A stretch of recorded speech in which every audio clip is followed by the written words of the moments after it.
The storm rolled across the plains like a wounded animal, dragging sheets of cold rain behind it as it slammed into the valley.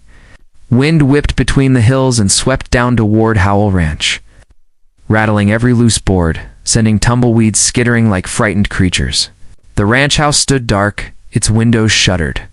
But the barn, tall, stubborn, and built with timber older than the county itself, glowed faintly with lamplight. Asterisk inside. McAllister Howell braced both hands on the edge of a wooden table as he listened to the storm grow worse. Every clap of thunder echoed through him. He was a man known for not flinching, not trembling, not ever backing down from anything or anyone, wolves, rustlers, or men with badges. But tonight, something felt wrong. The hair on the back of his neck had been standing up since the sun fell. His horses were restless, stamping and blowing hard in their stalls. Even the old ranch dog had wind and hid under the grain bins. Asterisk. And that was before Clara Marsh walked through his barn door, soaked to the bone, shaking with cold fear. Or both. Asterisk the moment he saw her. Everything inside him stilled and roared all at once. Asterisk. She had disappeared months ago without a word, vanished from town like smoke hand he'd spent too. Many nights wondering if he'd done something wrong. If she'd changed her mind about the future, they nearly spoke out loud. If she'd forgotten the way she used to look at him, like he was the only solid ground in her world. Asterisk. But nothing about the woman standing before him now looked like someone who left willingly. Asterisk her dress, clinging wet and torn at the hem, was covered with specks of dried mud. Her hair, normally tied neatly at the back of her head, was loose and wild from the wind. Her eyes, those soft brown eyes that used to brighten whenever she laughed, were wide with terror. Asterisk he took one step toward her, but she flinched and pressed her back against the oak post by the horse tack. She didn't speak at first. She couldn't. Mac waited. He'd always been patient with her, even when he'd never been patient with anyone else. Asterisk, finally. She whispered his name. Mac. He almost stopped breathing. Clara. What in God's name happened to you? Asterisk. She opened her mouth, but no sound came out. Her eyes flicked toward the barn door whenever thunder cracked overhead. Every instinct in Mac's body sharpened. Clara had never been afraid of storms. She'd grown up in the West. She'd lived through worse. Whatever shook her this deeply wasn't weather. Asterisk, he grabbed a blanket from a nearby saddle rack and approached slowly, like he would with a frightened horse. Here, he murmured. You're freezing. Asterisk, please, she whispered, voice raw. Don't. I'm begging you. Don't make me say anything. Don't ask. She pressed herself harder against the post. It's safer for you if you know nothing. Asterisk, he paused, blanket in hand. Close enough to see the mud on her cheeks and the trembling in her fingers. Asterisk, Clara, he said quietly. I ain't letting you stand here shaking like a leaf in a storm. Asterisk, she closed her eyes, tears mixing with the rain on her lashes. Mac, I never meant for you to see me again. I came only because I didn't know where else to go. But I shouldn't have come. Not here. Not to you. And yet you did, he replied softly. Another rumble rolled across the sky. Clara lifted her head, listening. No fearing. She wasn't listening for thunder. She was listening for hooves. Asterisk anger began to simmer in Mac's chest, knotted her. But at whatever or whoever had done this to her, he reached for her gently, placing the blanket around her shoulders. This time, she didn't resist. She sank into it like a person starved of warmth. Asterisk, her lips trembled. Mac, please. Don't open the pouch. Asterisk, his brows furrowed. What pouch? Asterisk, but he already knew. He'd felt something tucked inside the inner lining of his coat when he'd hung it up earlier. He hadn't checked it, thinking it was just an old receipt or some coin slipping loose. But Clara's reaction told him otherwise. Asterisk, she lunged forward suddenly, gripping his arm. Mac, don't. I'm begging you. If you look, everything changes. You'll be in danger. You don't understand how far he'll go. Asterisk, his heartbeat slowed, then quickened, steady but dangerous. Who? He asked quietly. Silence?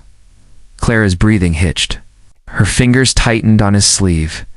Asterisk, please don't ask me that. Asterisk, he moved past her gently, walked to his coat hanging on the hook, and reached into the lining. She let out a small, broken sound, half plea, half warning.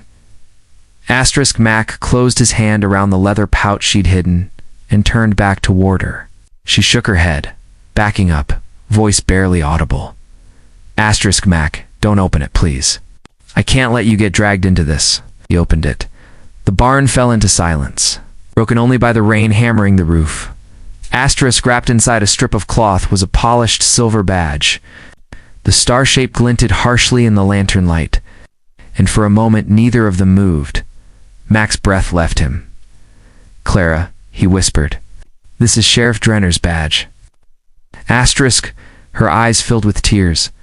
I know, Asterisk, why is it with you? Why is it hidden in my coat? His voice hardened. What did he do to you?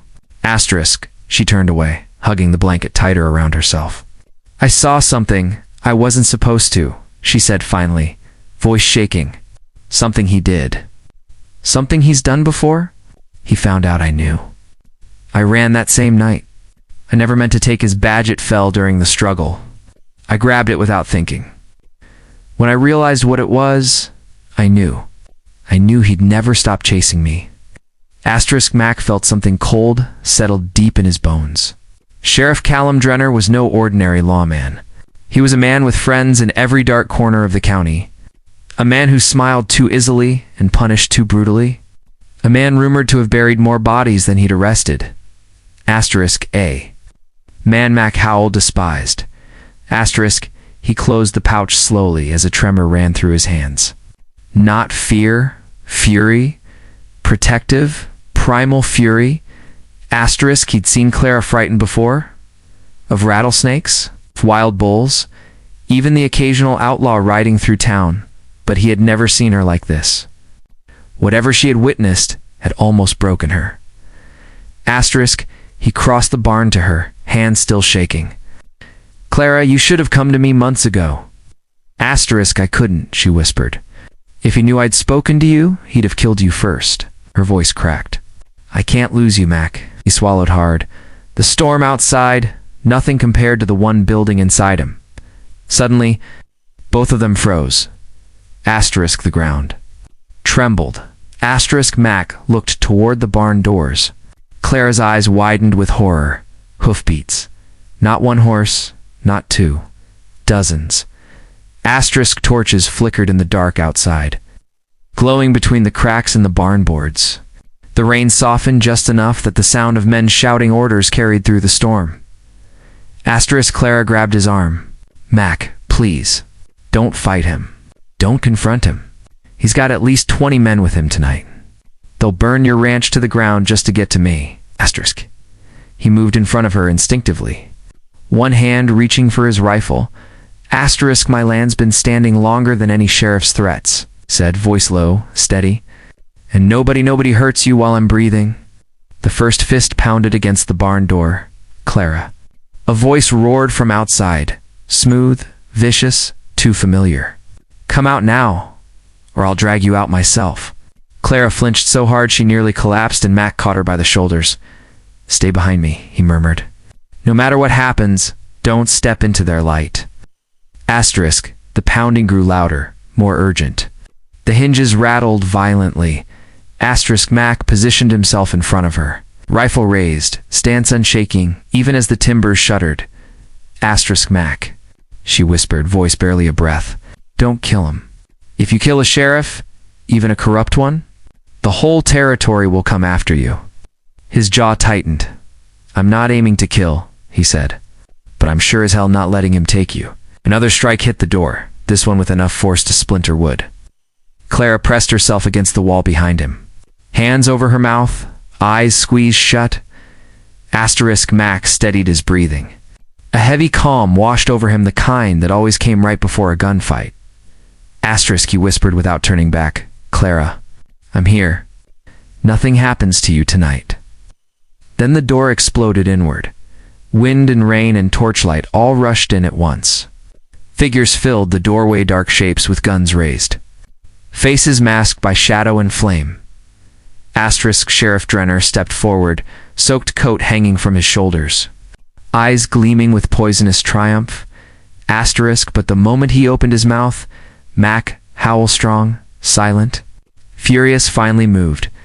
And the storm inside the barn became far more dangerous than the one outside.